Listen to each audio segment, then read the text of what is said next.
لهم البشرى في الحياة الدنيا والآخرة لا تبديل لكلمات الله ذلك هو الفوز العظيم صدق الله العظيم وصدق رسوله النبي الكريم إن الله وملائكته يصلون على النبي يا أيها الذين آمنوا صلوا عليه وسلموا تسليما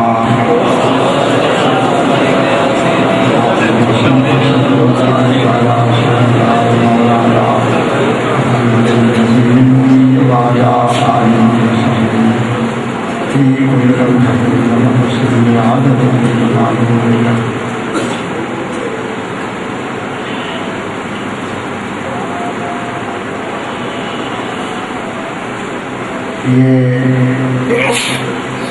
سورہ ہود سے کچھ آیات کا حصہ تلاوت کیا گیا ہے۔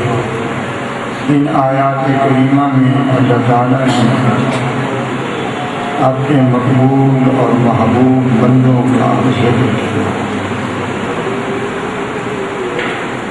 اولیاء اللہ کی شان کیا ہے اور اولیاء اللہ کی پہچان کیا ہے۔ پہلے ان کی شان کا ذکر کیا، پھر ان کی پہچان، تاکہ لوگ دھوکہ نہ کھائیں، کیونکہ بڑے بڑے ایسے ہیں کہ جو جن کو نہ اللہ نے وہ مقام دیا ہے، نہ بندوں کے ہاں ملا ہے، اور خود وہ ولایت طلب ہے۔ اس لیے اللہ تعالیٰ نے یہ پہچان بھی دے دی کہ کون ہیں کہ جو اولیاء اللہ ہیں۔ اولیاء اللہ کی شان کو یہ ذکر کی کہ الا ان اولیاء اللہ لا خوف علیہم ولا هم یحزنون۔ بیدار ہو کر سنو، غور سے سنو۔ عربی زبان میں کلمہ الا کو کلمہ تنبیہ کہتے ہیں۔ تنبیہ کا معنی ہوتا ہے کہ کسی اہم چیز کی طرف توجہ دلانے کے لیے پہلے خبردار کرنا۔ جس طرح کوئی آدمی مشفق ہو، مہربان ہو، اپنی اولاد کو کوئی بات بتانا چاہتا ہے تو کہتا ہے کہ ذرا توجہ سے، غور سے میری اس بات کو سن۔ تو گویا عربی کے اندر متوجہ کرنے کے لیے اور متنبع کرنے کے لیے، آگاہ کرنے کے لیے یہ دستور ہے اہل عرب کا کہ لفظ اعلیٰ استعمال ہے۔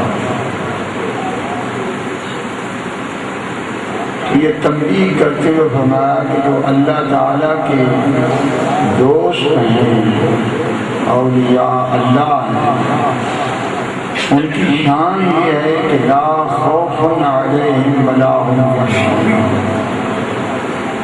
انہیں کسی قسم کا ڈر نہیں اور نہ ہی ان پر کسی قسم کے غم کا خدشہ۔ یہ دو چیزیں ہیں جو انسان کے لیے سب سے زیادہ پریشان کن ہیں۔ سب سے پہلی چیز اپنی ذات کے اوپر ناپسندیدہ چیز کا خطرہ، اپنی ذات کے اوپر ناپسندیدہ چیز یہ ہے کہ انسان کسی ایسی مصیبت میں نہ آ جائے کہ دولت ایمان سے محروم ہو، وقت نزا ایمان سلامت نہ رہے، عالم برزخ میں شدید ترین عذاب ہے جس کا تصور بھی انسان نہیں کر سکتا۔ حضور علیہ السلام ارشاد فرماتے ہیں کہ کافر پر 99 اژدہا قبر میں مسلط کیے جاتے ہیں جو قیامت تک اسے کاٹتے ہیں، اور ان میں سے اگر ایک روئے زمین پہ ایک سانس لے لے تو پوری روئے زمین بے سبزی کبھی اگی نہ سکتی۔ یا اٹامک پاور جو پھٹتی ہے، اس کے اثرات اور افیکٹس کے طور پر انہوں نے کہا ہے کہ اگر یہ کسی علاقے کے اندر ہو تو اتنے عرصے تک وہاں کوئی چیز اگ نہیں سکے، تو ان کی پائزن اور زہر اتنی نہیں تھی، اس ایک کی ہے۔ اور یہ مخبر صادق صلی اللہ علیہ وسلم فرما رہے ہیں جہاں عقل کی رسائی نہیں ہے، بلکہ نبی اپنے نور نبوت سے ان تمام چیزوں کا مشاہدہ فرما رہا ہے کہ ایک کی زہر کی یہ حالت ہے اور 99 اسے قیامت تک ڈستے ہیں اور لوٹتے ہیں، دونوں جاتے ہیں۔ اور یضرب المطارق الحدید لو ان واحدا منهم ضرب بأحد صار كأحد او كما روى کہ یہ عذاب کے فرشتے جو مسلط کیے جاتے ہیں وہ لوہے کے ایسے گرز ہیں جن کے ساتھ وہ قبر کے اندر مارتے ہیں منافقین کو، کفار کو۔ اور اللہ بڑا کریم ہے، ممکن ہے کسی پکڑ ہو جائے اس کے لیے بھی عذاب ہو سکتا ہے۔ جیسے سرکار گزر رہے تھے اپنی سواری پر تو 2 قبروں کے قریب سے گزرے تو آپ صلی اللہ علیہ وسلم کی سواری ڈر گئی، بدک گئی، اتنی بدکی کہ اس نے اپنے دونوں اپنے پاؤں جو ہیں وہ اٹھا لیے اور پچھلے 2 پاؤں پہ کھڑی ہو گئی۔ تو آپ صلی اللہ علیہ وسلم نے فرمایا کہ یہ اس لیے ڈر گئی ہے کہ انہما یعذبان، یہ دونوں قبر والے جو ہیں ان کو عذاب ہے۔ وہ نعوذ باللہ نہ کافر تھے نہ منافق تھے، وہ صاحب ایمان۔ اور وما یعذبان بکبیر، ان کو جو عذاب میں دیکھ رہا ہوں اور جس کو میری سواری نے بھی دیکھ لیا، یہ کسی بڑے کبیرہ گناہ کی وجہ سے نہیں عذاب ہو رہا، بلکہ اما احدہما فلا یستتر من البول، ان میں ایک جو ہے یہ پیشاب کے قطروں سے نہیں بچتا۔ قطرے کپڑوں پہ پڑتے تھے، اس کے جسم پہ پڑتے تھے، یا جانوروں میں کام کرنے والے کہ ان کے پیشاب کے قطرے کپڑوں پہ بدن اور کپڑے ناپاک ہو جائیں۔ فرمایا ایک کو عذاب اس سے ہو رہا ہے کہ یہ اپنے پیشاب کے قطروں سے نہیں بچتا، کیونکہ مومن کی شان یہ ہے کہ وہ خود کو پاک رکھے۔ اللہ تعالیٰ فرماتا ہے ان اللہ یحب التوابین ویحب المتطہرین، اللہ تعالیٰ توبہ کرنے والوں کو اور پاکیزہ رہنے والوں کو پسند کرتا ہے۔ توبہ کا تعلق دل سے اور طہارت کا تعلق اعضاء جسمانی سے، تو اللہ تعالیٰ ان کو محبوب رکھتا ہے کہ جو باطن کے بھی پاک ہیں تو ظاہر کے بھی پاک۔ تو فرمایا یہ دوسرا جو ہے اس کو عذاب ہو رہا تھا، کانا یمشی بن نمیمت، یہ چغلیاں کھاتا تھا اور مسلمانوں کو آپس میں لڑاتا تھا، اس وجہ سے اسے عذاب ہو رہا۔ پھر سرکار انبیاء صلی اللہ تعالی وسلم نے ارشاد فرمایا کہ کوئی سبز چیز توڑ کر لے، بخاری شریف میں بھی یہ حدیث ہے، مسلم شریف میں بھی متفق علیہ۔ تو چونکہ وہاں عرب شریف میں کھجوریں زیادہ ہیں اور تو اتنی زیادہ سبزی نہیں تھی، تو صحابہ کرام کھجور کے وہ پتے توڑ کر لے آئے، تو راوی کہتے ہیں کہ حضور نے ان کے ٹکڑے کیے اور ٹکڑے کر کے ایک شاخ ایک قبر کے اوپر گاڑ دی اور ایک دوسری قبر پر گاڑ دی، اور فرمایا کہ انہما یخففان ما لم یبسا، کہ جب تک یہ سبز رہیں گی، اللہ تعالیٰ کی تسبیح پڑھتی رہیں گی، تو ان قبر والوں کے عذاب میں اللہ تعالیٰ کمی فرمائے۔ اس سے محدثین نے یہ بات بھی نکالی ہے کہ اگر قبر کے اوپر کسی سبز چیز کی تصویر سے قبر والے کو فائدہ ہے اور اس سے عذاب اٹھا لیا جاتا ہے تو کوئی اس کی قبر پر جا کر قرآن کریم کی تلاوت کرے گا تو یقیناً قرآن کریم کا مقام تو ہر تصویر سے بڑھتا ہے، اس کو اس سے کیوں نہیں فائدہ ہوگا؟ اور یہ بہت بڑی کسی کی محرومی ہے کہ اس کی قبر کو کوئی زیارت کرنے والا نہ ہو۔ میرے خیال میں اس سے بڑھ کر کسی مرنے والے کی اور کوئی بدبختی نہیں ہے۔ صاحب سبا سنابل لکھتا ہے، خواجہ خواجگان خواجہ قطب الدین بختیار کاکی رحمت اللہ علیہ کہ جب وصال ہوا اور آپ قبر میں دفن ہوئے تو اللہ تعالیٰ کی طرف سے جو فرشتے آ گئے اور انہوں نے کہا کہ ہم آئے ہیں اس لیے کہ اللہ تعالیٰ نے آپ کو سلام کہا، ہم سلام کہنے کے ساتھ ایک پیغام رب العالمین بھی لے کے آئے ہیں، اور وہ پیغام یہ ہے کہ اللہ تعالیٰ فرماتا ہے کہ تو نے پوری زندگی زمین پر رہنے والے زندے لوگ جو ہیں ان کو فیضیاب کیا ہے، اور آج تیرے قبر کے آنے کی وجہ سے روح زمین پہ امت محمد کے گنہگار جو ہیں ان کی قبروں کا عذاب میں نے اٹھا دیا، اس لیے کہ اب تو اہل قبور میں شامل ہو گیا۔ اور اللہ تعالیٰ فرماتا ہے میری منشا یہ ہے کہ جس طرح تو نے زمین والوں کو فائدہ پہنچایا ہے اس طرح اہل قبور کو بھی کوئی سے فائدہ۔ اس کے بعد دو فرشتے اترے، انہوں نے کہا ہم منکر نکیر ہیں اور ہمیں اللہ تعالیٰ نے سلام دے کر بھیجا ہے اور یہ فرمایا ہے کہ میرے بندے سے سوال نہ کرنا ہے، اس لیے کہ جو کچھ میں نے اس سے پوچھنا تھا میں نے پوچھ لیا ہے، اور اس میں کوئی شک نہیں ہے کہ میں اس کا رب ہوں، وہ میرا بندہ ہوں۔ یہ حقائق ہیں کہ جو زندہ لوگ ہیں ان کو اہل قبور سے فائدہ ہوتا ہے اور جو اہل قبور ہیں ان سے زندہ کو فائدہ ہوتا ہے۔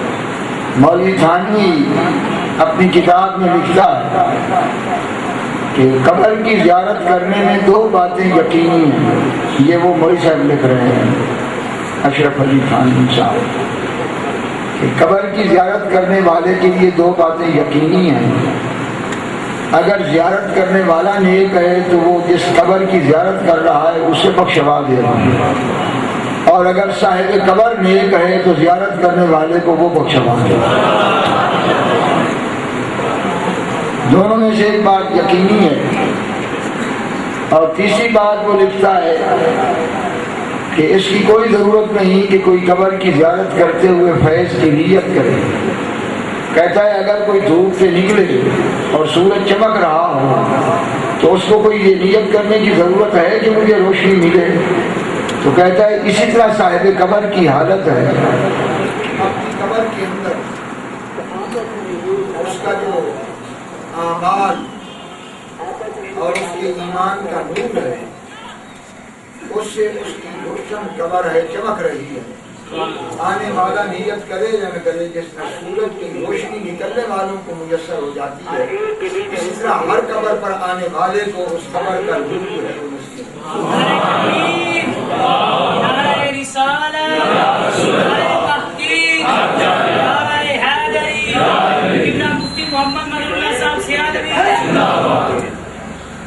تک پہنچا اور بیان کرتا ہوں راز سے آگے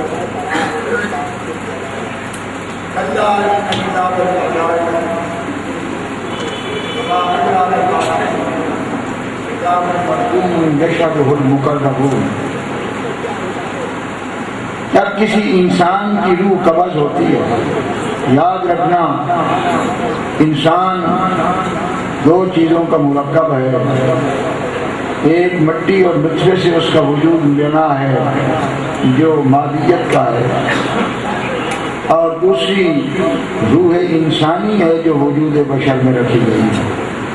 یہ اشرف المخلوق اس لیے نہیں ہے کہ اپنے ان مادی اجزاء کی وجہ سے اس کے تو ٹوٹل قیمت $88 بنتی ہے. جتنے اس کے کیلشیم، پوٹیشیم اور اس کی انرجیز ہے اس سب کی قیمت لگاؤ تو ایک فرانسیسی غیر مسلم کہتا ہے ٹوٹل $88 بنتی ہے. تو یہ $88 کی وجہ سے شرف المخلوق ہے. یہاں تو 9/11 جو تباہ ہوا تھا اس کی قیمت پتہ نہیں $38 کھرب سے بھی گزر گئی. تو اس کو اشرف المخلوق اس لیے نہیں کیا گیا کہ یہ مٹی اور نطفے سے پیدا ہوا ہے. یہ اشرف المخلوق اس لیے ہے کہ وَنَفَخْتُ فِيهِ مِن رُوحِي. اللہ تعالیٰ فرماتا ہے میں نے اپنی جناب سے اس کے اندر روح پھونکی ہے. چنانچہ جو یہاں سے مادہ ہے وہ وہیں جائے گا جہاں سے آیا ہے. مِنْهَا خَلَقْنَاكُمْ وَفِيهَا نُعِيدُكُمْ وَمِنْهَا نُخْرِجُكُمْ تَارَةً أُخْرَىٰ. ہم نے مٹی سے ہی تمہیں پیدا کیا ہے، مٹی میں ہی تم جاؤ گے، مٹی سے ہی تمہیں زندہ کریں گے. جو مٹی سے آیا ہے وہ مٹی میں جائے گا اور مٹی سے ہی اٹھے گا. اور جو رب کی طرف سے آیا ہے وہ جب وفات ہوتی ہے تو وہ مٹی میں نہیں ٹکتا، وہ ادھر ہی جاتا ہے جہاں سے وہ آیا ہے. یا ایھا النفس المطمئنہ ارجعی الی ربک. تو اپنے رب کی طرف پلٹ آ کیونکہ تو یہاں سے نہیں ہے، تو وہاں سے. اور موت تو حیات پر لوگ بڑے پریشان ہیں اس لیے کنسیپٹ کلیئر نہیں ہے. میرے نزدیک موت اور حیات میں قطعاً کوئی فرق نہیں. صرف فرق اتنا ہی ہے کہ وہ روح جو انسان کے قبض عنصری اس پنجرے کے اندر بند تھی وہ آزاد ہو گئی. موت اور زندگی کیا ہے؟ تو نے ایک پرندہ اپنے ہاتھ میں پکڑا ہوا ہے، جب تو نے اس کو چھوڑا کھل کر کے وہ پرواز کر گیا، یہی موت ہے. اور اس سے پہلے تیرے ہاتھ میں تھا، اس کی حیات ہے. تو جو بند ہو اس کی طاقت زیادہ ہوتی ہے، یا جس کی جولاگاہ بلند ہو جائے اس کی طاقت زیادہ ہوتی ہے. یہ قرآن نے کہا بدکار کفار منافقین ان کتاب الفجار فی سجین، ان کی روحیں ساتوں زمینوں سے نیچے دبا دی جاتی ہیں. وہ مقید ہیں جس میں کسی کو جکڑ دیا جاتا ہے سلاسل کے اندر زنجیروں میں، وہ جکڑی ہوئی ہیں، نہ کسی کی مدد کر سکتی ہیں اور نہ کسی کی پکار پر لبیک کہہ سکتی ہیں. اور جو اہل ایمان ہیں، پاکیزہ لوگ ہیں، ان کی روحیں مقام علیین میں، وہ قرب الہی میں ہیں، ان کی بڑی قوت ہے. وہ فالمدبرات امرا، ان میں اولیاء اللہ ہیں جن کو اللہ نے زمین و آسمان کی تدبیر کے امور دے دی ہیں، جس طرح فرشتوں کو دے دی ہیں. اور جس طرح شیطان اوپر اٹھتا ہے اور شہاب ثاقب اس کا پیچھا کر کے یا اللہ رجوما للشیاطین، ہم نے ستاروں کو شیطان کے بھگانے کے لیے مقرر کیا ہے. تو جس طرح وہ ستارے ٹوٹتے ہیں پر، اور آپ نے ٹوٹتے ہوئے دیکھا ہے اور ان کو جلا کر خاکستر کر کے رکھ دیتے ہیں، اس طرح اولیاء اللہ کی ارواح جو مقامی علیین میں ہیں، جب ان سے محبت کرنے والے انہیں پکارتے ہیں تو وہ شیطانی قوتوں پہ اس طرح ٹوٹ کر پڑتے ہیں جس طرح ستارے ان شیاطین پر ٹوٹ کر پڑتے ہیں. وہ مقید نہیں ہے بلکہ اللہ تعالیٰ نے ان کو بڑی طاقت دی ہے. والسابقات سبقا والسابقات سبقا والمدبرات والنازعات غرقا والناشطات نشطا. امام فخر الدین رازی کہتے ہیں مفسرین نے اس سے فرشتے مراد دی ہیں، لیکن فرمایا کون سی تخصیص ہے کہ اس سے فرشتے مراد دیے. والنازعات غرقا، قسم ہے ان کی جو ڈوب کر نکالتے ہیں.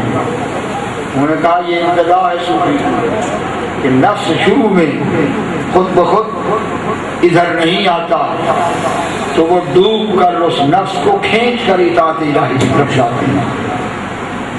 والناشطات نشطا، پھر جب اسے لذت مل جاتی ہے تو نشاط حاصل کر دیتا.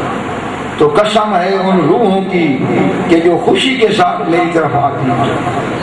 والسابقات سبقا، پھر وہ ہے کہ جن کی لطافت اتنی ہو جاتی ہے کہ وہ پرواز کرتی ہیں اللہ کی طرف. فالسابقات سبقاً، پھر ان کا مقابلہ ہوتا ہے کہ سب سے پہلے کون ہے جو قرب الہی کی طرف جاتا ہے، اور پھر یہ سب مقربین میں آتے ہیں. تو فالمدبرات امرا، قسم ہے ان کی جن کو ہم مختلف امور کی تدبیر عطا کر دیتے ہیں. مقام علیین کے اندر جو روح ہے اس کے متعلق میں یہ عرض کر دوں کہ روح کے لیے دوری نہیں ہے. روح کے لیے نہ مشرق ہے، نہ مغرب ہے، نہ شمال ہے، نہ جنوب ہے. روح کے لیے کوئی دوری نہیں ہے. اس لیے ایک جھلک آپ خواب میں دیکھتے ہیں، سوئے ہوئے ہوتے ہیں، آپ طواف کر رہے ہوتے ہیں اور ایک لمحے میں آنکھ جھپکنے میں اپنے گھر پہنچ جاتے ہیں. یہ ایک ادنا سی جھلک ہے جو روح کی رفتار کی دکھائی گئی ہے.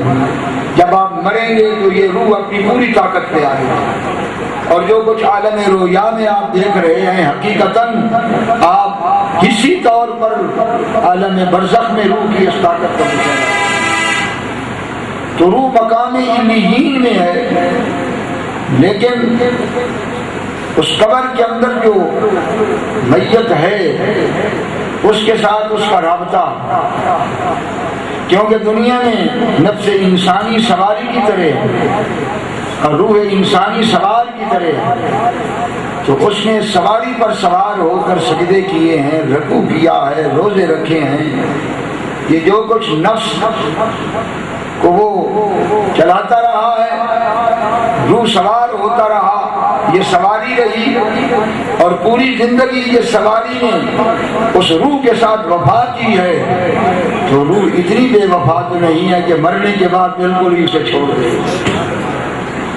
اس کا تعلق قائم ہے، اور 9 کروڑ میل کی مسافت پہ کھڑے ہو کر جس طرح سورج پوری ہوئے زمین کو روشن کرتا ہے، میں حقیقت عرض کر رہا ہوں کہ سورج کی اتنی روشنی نہیں جتنی علیین کے اندر کھڑی ہوئی روح اس قبر والے کی قبر کو روشن کر رہی ہے.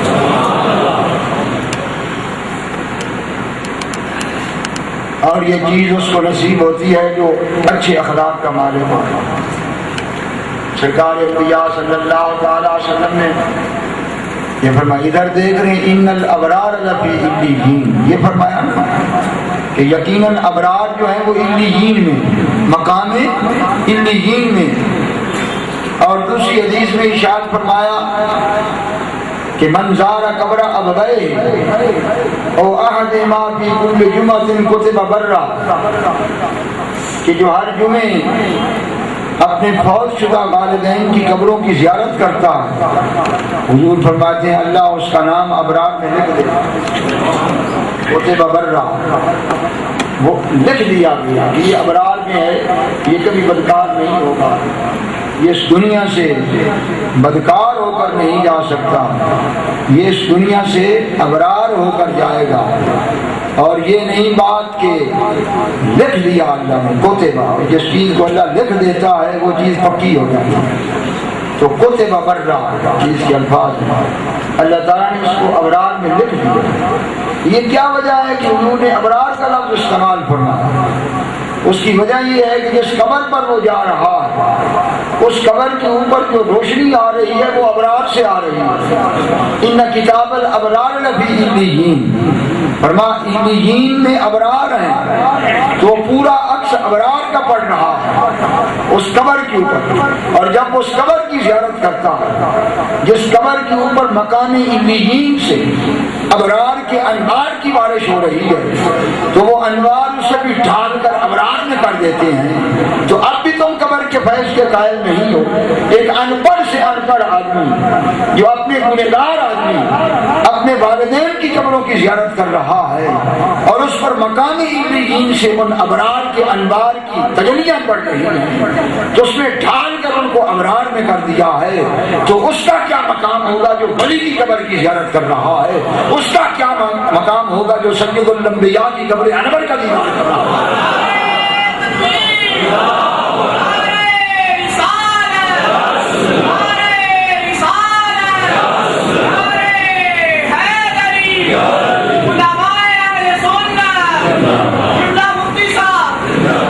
اس لیے یہ لوگ صرف لکیر کے فقیر نہ بنے، برائے مہربانی صوفیاء اور اولیاء کرام کی کتابوں کا مطالعہ کیا کرو۔ جہاں تک کسی کا مقام ہے ہر ایک وہاں تک اس کو کھینچتا ہے، کیونکہ میاں مودودی صاحب صرف عقل پرست آدمی ہے، وہ روحانیت کا قائل ہی نہیں ہے، تو عقل کی کیا دوڑ ہے؟ عقل تو صرف عالم محسوسات میں گھوم رہا، جہاں تک حواس خمسہ کی دوڑ ہے وہاں تک عقل ہے۔ عقل اندھا ہے، آنکھ دیکھتی ہے تو دیکھ کر اسے کہتی ہے کہ اس کا فیصلہ کر، کان سنتے ہیں تو کہتے ہیں یہ سن رہا ہوں اس کا فیصلہ کر، ٹھیک ہے نا؟ چکھنے سے، سونگھنے سے، مس کرنے سے، دیکھنے سے، یہ ہے عقل کے ریسورسز، یہ ہے سورس آف پرسیپشن جو عقل کے ہیں، اور یہ صرف اس مادی دنیا کے اندر ہیں۔ تو مادی دنیا کا پجاری ہمیں کیا رستہ دکھا سکتا ہے؟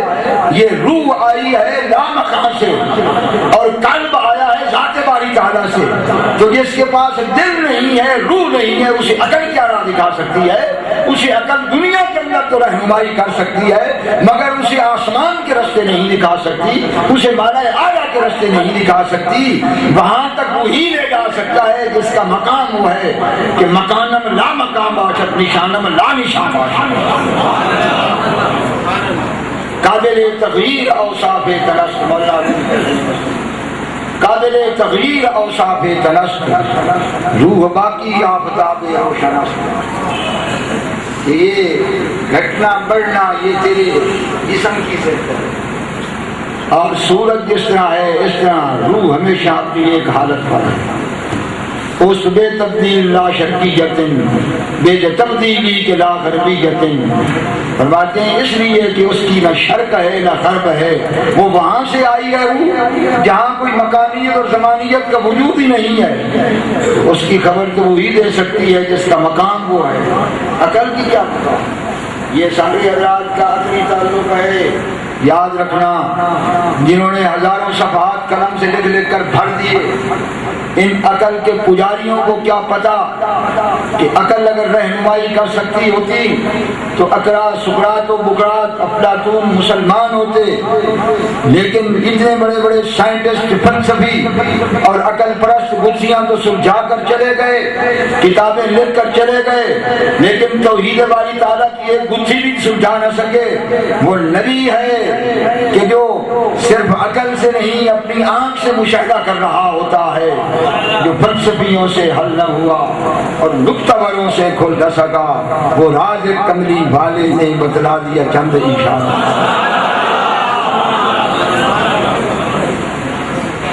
اگر ہوتا وہ مجذوب فرنگی اس زمانے، اقبال اس کو سمجھاتا مقام کبریا کیا۔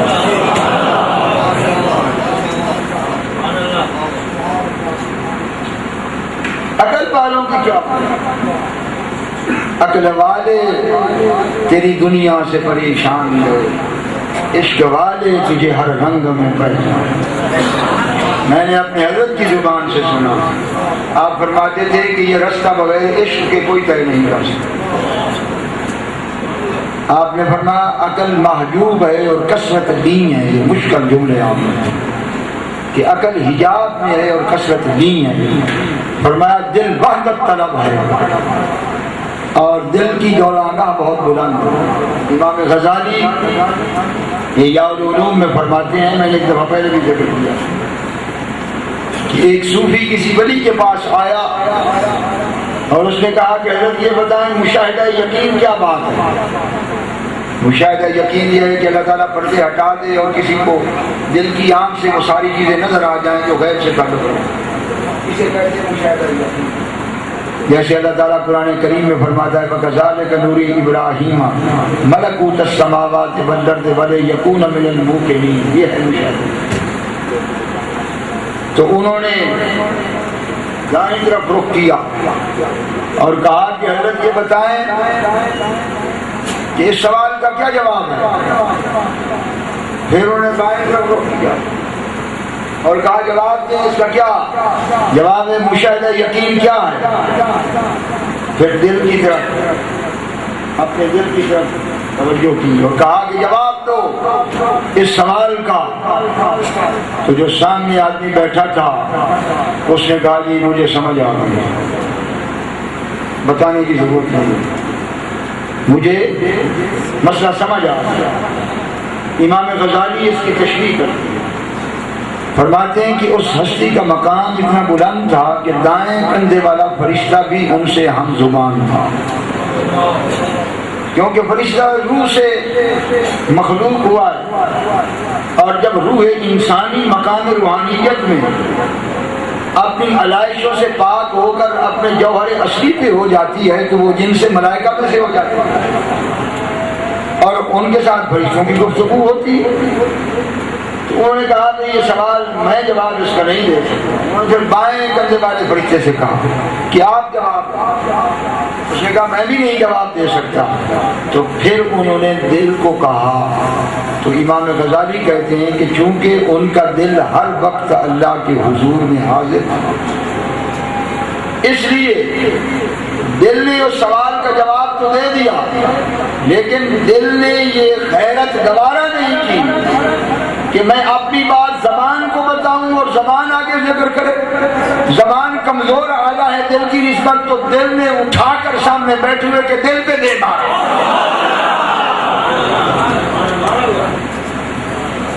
اور اسی کو فیض کہتے ہیں. سورج نے کبھی طلوع ہوتے ہوئے اعلان کیا ہے کہ میں چڑھ رہا ہوں؟ کبھی اعلان کیا؟ آفتاب آمد دلیل آفتاب. جو ولی ہوتا ہے اسے گلیوں میں بینر لگانے کی ضرورت نہیں ہے کہ آؤ میرے مرید بن جاؤ، اور اسے گلیوں میں مرید ڈھونڈنے کی ضرورت نہیں ہے. مشکانس کے خود ببولت نہ کی اتار پہ بولت. وہ کستوری کیا ہے جو اپنا تاروں کو نہ کرا. جہاں فیض ہوتا ہے وہاں بتانے کی ضرورت نہیں ہوتی اور مسافت کی ضرورت نہیں ہوتی.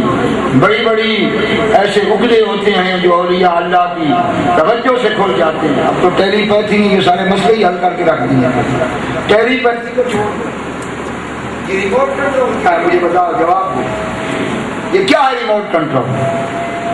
یہ ان شعاؤں کی توجہ ہے جو ایک ساکن وجود کو حرکت میں لا دیتی ہیں اور ان کو آپریٹ کر دیتی ہیں. ایک مادی آلے سے نکلنے والی شعاؤں کی یہ طاقت ہے کہ ایک ساکن آلے کو متحرک کر کے رکھ دیتی ہیں. اور جس کی زبان بھی نور ہے، آنکھ بھی نور ہے، کان بھی نور ہے، دل بھی نور ہے، اس کی طاقت نہیں کہ ہزاروں میلوں سے آپریٹ کر کے رکھ دے.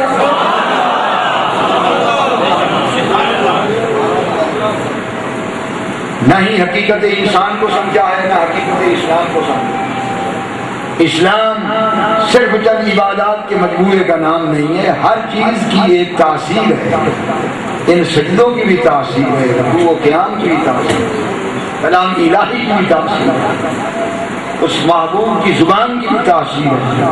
اتنی قوتیں اکٹھی ہو جائیں اور پھر بندہ مر کر گدھے کی طرح مٹی ہو جائے، کیا فرق رہا ہو اس میں اور اس میں. یہ وہ حقیقتیں ہیں جن سے پردے اٹھائے گئے ہیں. اور یہ باتیں اس لیے میں عرض کر رہا ہوں کہ جب تک یہ ذہن صاف نہ ہو، قلبی تطہیر حاصل نہ ہو، عبادات میں لذت نہیں حاصل ہو. اسی وجہ سے یہ عقل کی گتھیاں سلجھانے والوں کو ہم نے دیکھا ہے ان کی نمازوں کی کیا حالت ہے. اور ہم نے یہ بھی دیکھا ہے خواجہ عثمان ہارونی اتنے بڑے عاشق الہی تھے کہ پنجگانہ نماز میں جب سلام فرماتے تھے تو اللہ تعالیٰ فرماتا تھا مانگ جو کچھ مانگنا.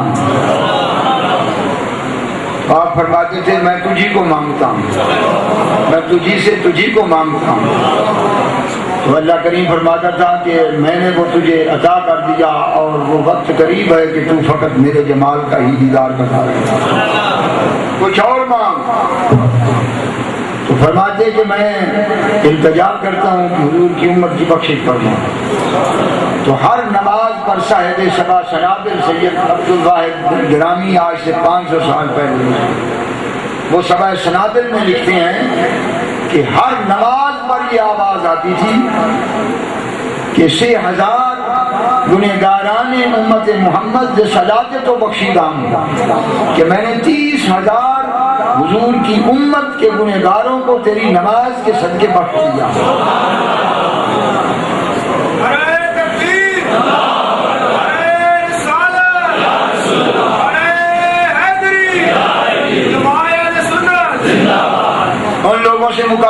سمجھتے ہو؟ اگر وہ نہ ہوتے تو یہ مولوی کسی کو کلمہ پڑھانے والے تھے؟ مجھے لسٹ تو دو کہ کسی بڑے بڑے سکالر یا عالم نے دیوبند سے مدرسے چلے ہیں کہ انہوں نے اتنے لوگوں کو کلمہ پڑھایا ہے۔ حضرت خواجہ عثمان ہارونی اپنے حجرے میں تشریف فرما تھے تو 79 کفار نے آپس میں مشورہ کیا کہ یہ شخص کا بڑا ڈنکا ہے، لوگ کہتے ہیں یہ بڑا ولی ہے، آئیں آ کر اسے دیکھتے ہیں کہ یہ کتنا بڑا ولی ہے۔ انہوں نے کہا کیا کرو گے؟ کہنے لگے یہ کریں گے، آدھی رات کا ٹائم ہے، لوگ سوئے ہوئے ہیں، نہ کوئی لنگر چل رہا ہے نہ کوئی ہوٹل چل رہا ہے، تو اس کو کہیں گے کہ ہم بھوکے ہیں، ہم نے کھانا کھانا ہے اور ہر ایک نے وہ کھانا ہے جو دوسرے نے نہیں کھانا، ہر ایک کو یہ الگ الگ کھانا منگوانا۔ پھر دیکھتے ہیں کہ یہ کیا کرتا ہے کہ شہر میں تو اب اس وقت کھانا ہر ایک کا الگ ہے۔ تو جب وہاں پہنچے تو آپ اٹھ کر بیٹھے ہوئے تھے، آپ نے فرمایا آ گئے ہو؟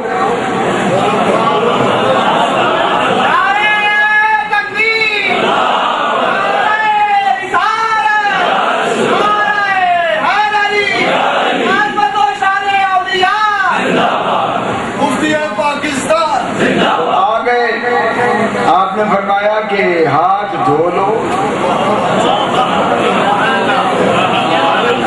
ہاتھ اپنے دھو لو، اور ہاتھ دھو کر بیٹھ گئے، اور اس کے بعد ایسے ہاتھ کیا اور رزق کا ایک تاش آ گیا۔ ایک کو فرمایا یہ تیرے لیے، دوسرے کے لیے اس کے علاوہ کھانا، 70 کے 70 کے لیے ہاتھ اٹھاتے رہے اور جنت سے کھانا آتا رہا، ایک کا دوسرے سے ملتا نہیں تھا۔ كلما رزقوا منها من ثمرة رزقا قالوا هذا الذي رزقنا من قبل وأتوا به متشابها۔ جب وہ 79 کے 79 سیر ہو کر کھا چکے تو حضرت خواجہ عثمان ہارونی نے فرمایا کہ اب تم نے زمین سے رزق نہیں کھایا، جنت سے کھایا ہے، اور یہ زیب نہیں دیتا کہ جو جنت سے رزق کھائے وہ دوزخ میں جائے۔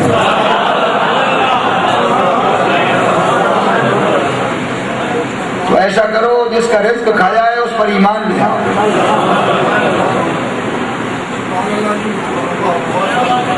انہوں نے کہا کہ ہم ایمان تو لاتے ہیں کیونکہ یہ تو ہم مان گئے ہیں کہ آپ کا رب بھی سچا ہے، آپ کا رسول بھی سچا ہے، یہ طاقت تو اس نے آپ کو بخشی ہے۔ ایمان تو ہم لاتے ہیں لیکن ایک شرط ہماری ہے۔ آپ نے فرمایا شرط کیا ہے؟ کہنے لگے شرط یہ ہے کہ کیا ہم ایمان لائیں تو ہم سب کو آپ اسی طرح کر دیں گے جس طرح آپ کا خود مقام ہے۔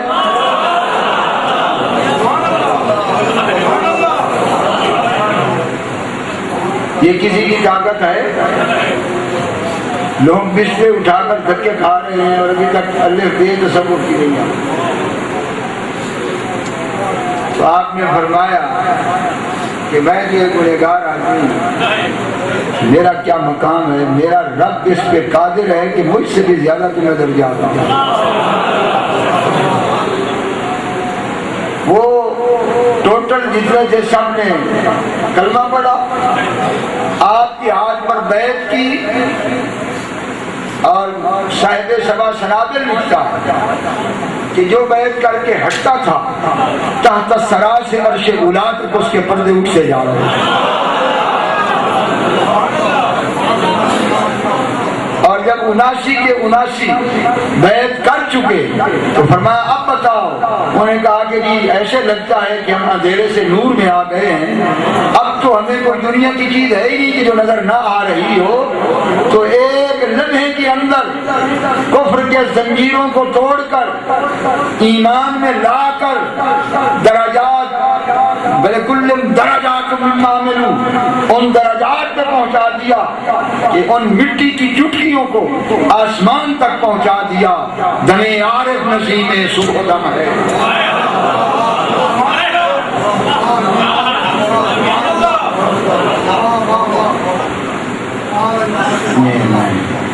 دمِ عارف نسیم صبح دم ہے. اقبال نے کیا بات کہی؟ اس نے کہا ایک عارف ہے، ایک صوفی ہے. صوفی ایسے ہے جس نے بند کر لی، اور جیسے صبح کی نسیم صبح گاہی چلتی ہے، اور جیسے وہ ان کلیوں سے لگتی ہے تو انہیں شگفتہ پھول بنا کے رکھا. یہ ہے عارف. اسی سے ریشہ ماں نام نم ہے. اقبال کہتا ہے اگر ذوق ہے، اگر نمی ہے تو دم عارف سے ہے، اگر خشکی ہے تو ملک سے ہے. یہ فرق ہے. اور اگر کوئی شعیب آئے، اگر کوئی شعیب آئے میسر،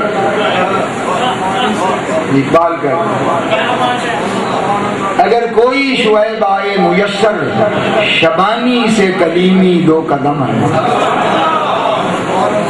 اگر حضرت شعیب جیسی ہستی کوئی مل جائے تو بکریاں چرانے والے موسیٰ علیہ السلام کو دو قدم میں کلیم اللہ بنا کے رکھ دیں. تو اگر یہ لوگ نہ ہوتے تو کسی نے کلمہ پڑھنا تھا. بتاؤ کتنوں کو کلمہ پڑھا دیا. ٹی وی کے اوپر زور ہے، 24 گھنٹے کب سے کتنا ٹاں چل رہی ہے. اخبارات بھرے پڑے ہیں، کتابیں اتنی ہیں کہ کسی لائبریری میں جاؤ بندہ کہتا ہے کس کو پڑھوں اور کس کو نہ پڑھوں، اور کام نیچے سے نیچے جا رہا ہے. ہر ایک حرام خوری میں آ گیا، بددیانتی میں آ گیا. 1.5% انگلینڈ کے اندر مسلمانوں کی شکایت ہے، اور پوری دنیا میں جو کرائم کی انہوں نے انسپیکشن کی ہے وہ باقی قومیں جو 40% اور 60% ہیں ان کی کرائم کی لسٹ 2% بھی نہیں بنتی، اور 1.5% پاکستانیوں کی لسٹ وہاں 11% ہے. یہ ہے ہمارے اخلاقیات اور یہ ہے ہمارا کردار. وجہ کیا ہے؟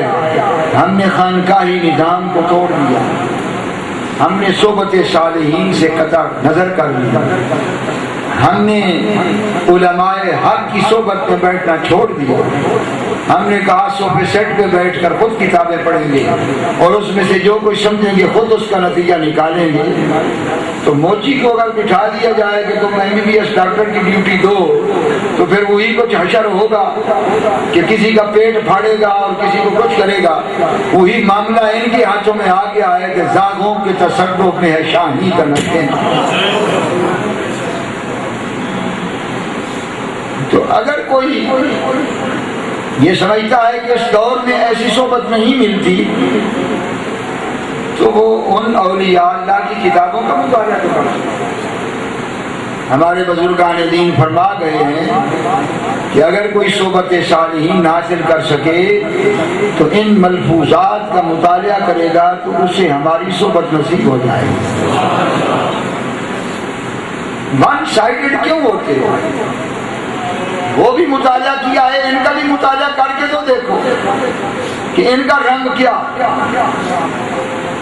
اگر علماء دیوبند ابن تیمیہ کا مطالعہ کر کے تو قبض کی بیماری میں مبتلا ہو گئے، کاش کہ وہ علامہ سبکی کا بھی مطالعہ کرتے جس نے ابن تیمیہ کے پخ کے اڑائے تھے. پھر انہیں پتہ چلتا کہ کیا مقام ہے. تو یک چشم گل ہو وہ حقیقت کو کیا دیکھ سکتا ہے؟ حقیقت کو وہی دیکھ سکتا ہے جو دونوں رخ کو دیکھے.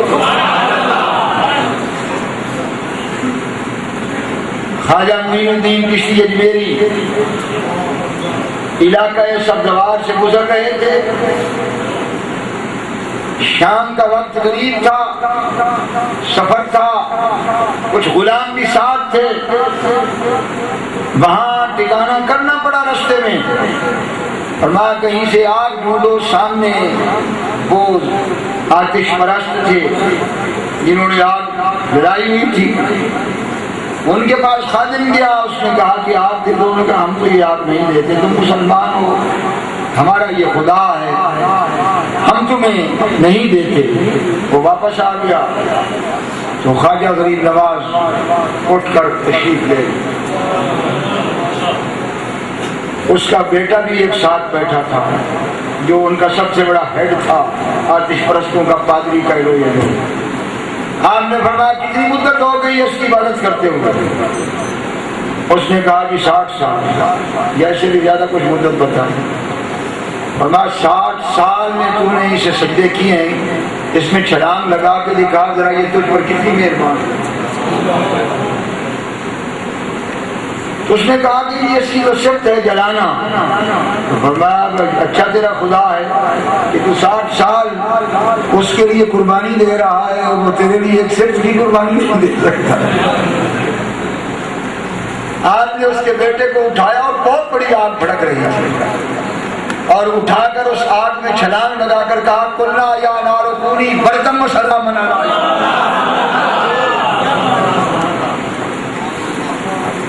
اس میں چھلانگ لگائی، وہ آگ گلزار ہو گئی، بجھ گئی، اور اس نے معمولی بھی نہیں ایسے بجھ گئی جس میں نار ابراہیم گلزار ہو گئی۔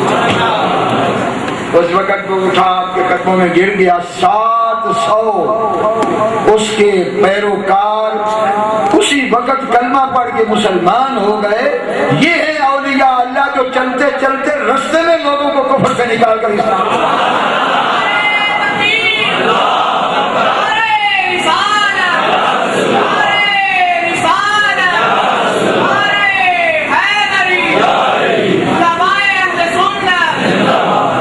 اب یہ ہمارے جو مفکر اسلام ہیں ان کا زیادہ زور یہ ہے کہ نبی کے معجزات کا ذکر نہ کیا کرو، نہ ولیوں کی کرامت کا ذکر کیا کرو، اسلام کی بات کرو۔ تو اسلام بغیر ولیوں کی کرامت اور نبیوں کے معجزے کے کب آیا ہے مجھے یہ بتاؤ؟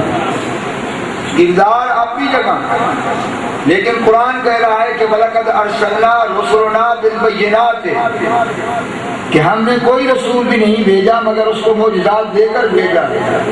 وہ رب بہتر جانتا ہے حقیقت انسان اور نفسیات انسان کو، یا تم زیادہ مفکر بن گئے ہو کہ تم نبی سے معجزے کو جدا کرنا چاہتے ہو؟ اللہ تعالیٰ جانتا ہے کہ انسانی نفسیات کیا ہے۔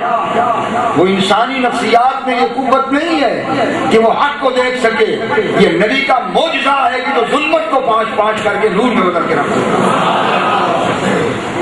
قرآن کریم میں اللہ تعالیٰ نے حضرت موسیٰ علیہ السلام اور فرعون کا تذکرہ کیا۔ کوئی اور واقعہ اس سے زیادہ مشہور ہے قرآن میں، اور وہ بڑی تفصیل کے ساتھ قرآن نے ذکر کیا کہ جب جادوگر حضرت موسیٰ علیہ السلام کے مقابلے میں آئے تھے تو انہوں نے اتنا ادب کیا تھا کہ اے موسیٰ اما ان تلقیا و اما ان نکون نحن الملقی، کہ آپ ابتدا کریں گے ہم ابتدا کریں گے۔ مولانا روم فرماتے ہیں کہ صرف اس ادب پر رب نے انہیں ایمان دے دیا۔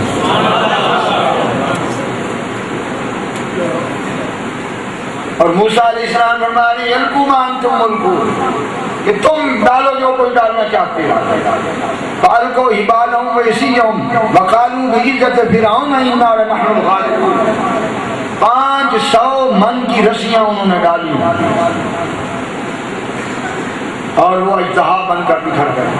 اور جب ڈال رہے تھے انہیں فرعون پر اتنا ایمان اور یقین تھا کہ ڈالتے ہوئے یہ لفظ کہہ رہے تھے کہ فرعون کی عزت کی قسم دنیا میں ہم ہی غالب ہیں، ہم پر کوئی غالب نہیں آ سکتا۔ اپنے فن پر اتنا انہیں اعتماد تھا، کانفیڈنس تھا، اور فرعون کی عزت کو احتشام اور غلبے پر اتنا ان کو یقین تھا۔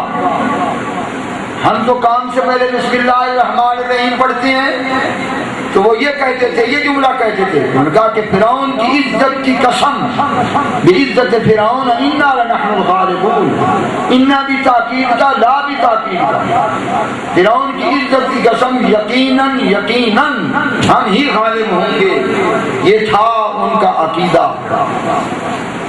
تو اللہ تعالیٰ فرماتے ہیں کہ ہم نے اوحینا الی موسیٰ، ہم نے موسیٰ کو وحی کی کہ تو گھبرا نہیں، یہ اصحاب ہیں، انک انت الاعلی،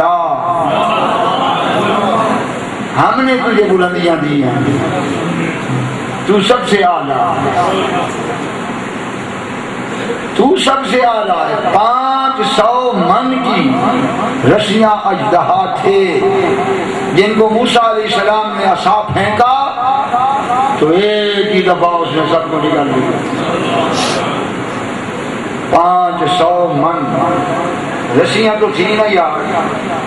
چلو اگلا جادو تو تم کہو گے کہ جادو سے وہ اژدہا نظر آ رہے تھے، لیکن 500 کا من وزن تو تھا نا، وہ نکل گیا۔ اور جب موسیٰ علیہ السلام نے ہاتھ کر کے پکڑا تو وہ پھر عصا بن گیا۔ تو 500 من کدھر گیا؟ تو 4 گلاس افطاری کے وقت پانی کے پی لے، تیرا پیٹ یہاں تک آ جاتا ہے۔ مقابلے کرتا ہے، بشر کی باتیں کرتا ہے، یہاں سے عبادت وجود کی خوشبو آتی ہے، لیکن ہر ایک نہیں سمجھتا۔ جب آپ نے عصا پھینکا اور وہ نکل گیا تو قول کی السحرۃ ساجدین، تمام جادوگر سجدے میں گرے۔ قالوا آمنا برب العالمین رب موسیٰ و ہارون، انہوں نے کہا ہم عالمین کے رب پہ ایمان لے آئے، لیکن یہ ایمان معتبر نہیں عالمین کے رب پر، یہ تھا جو صحیح ہدایت پر وہ پہنچے، رب موسیٰ و ہارون، اس رب پر ایمان لائے جو موسیٰ و ہارون۔ تو فرعون نے کہا میں سمجھ گیا، انہ لکبیرکم الذی علمکم السحر، یہ تھا تمہارا بڑا استاد، اس کا فن چمکانے کے لیے تم نے ڈرامہ رچایا، یہ ساری دنیا کو جمع کیا ہے تاکہ تمہارے استاد جو ہے اس کی شہرت ہو جائے، اور میرے ساتھ کی ہے تم نے منافقت، لأقطعن أيديكم وأرجلكم من خلاف ولأصلبنكم أجمعين، اور میں مخالف سمتوں سے تمہارے ہاتھ پاؤں کاٹوں گا اور اونچے قد والی کھجوروں پہ تمہیں میں پھانسی پہ لٹکاؤں گا۔ جو بے عزت فرعون کا نعرہ لگا رہے تھے کہ فرعون کی عزت کی قسم، وہ جواب کیا دیتے ہیں؟ وہ کہتے ہیں کہ فقد ما انت قال، اے فرعون جو مرضی ہے کر لے، انا الی ربنا لمنقلبون، جو کچھ ہم نے سجدے میں دیکھا ہے یہ تو خواب ہے دنیا، ہم یہاں رہنا ہی نہیں چاہتے، ہم تو جانا ہی اسی کے پاس ہے۔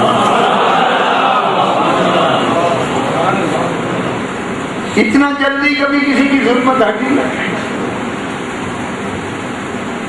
مفسرین کرام کہتے ہیں کہ کلیم اللہ نے وہ نگاہ ڈالی کہ 7 آسمان کے پردے ہٹا کر انہیں جنت کا مشاہدہ کرا دیا۔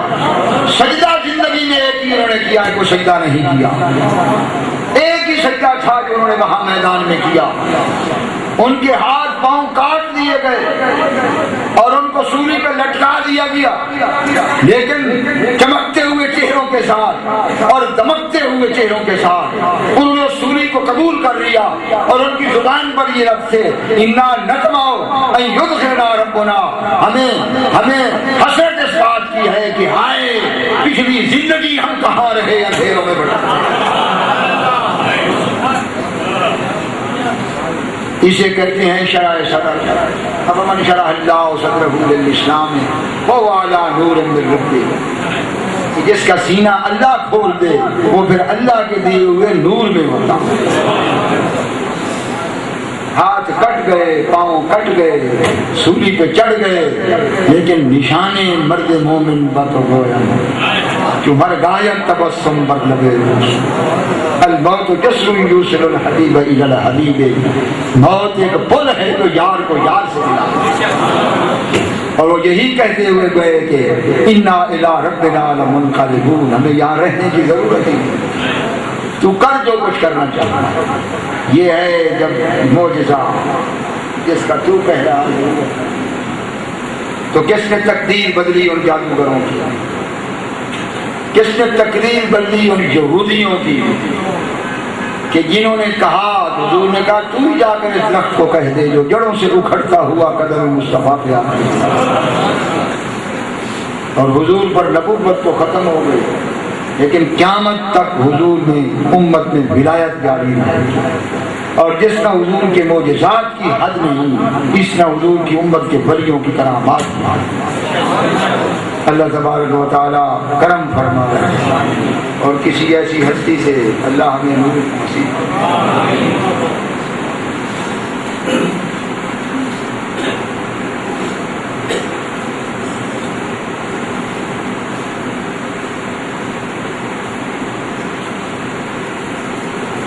ہم آپ کی زبانی ہے مجدد ثانی اور حضرت امام احمد رضا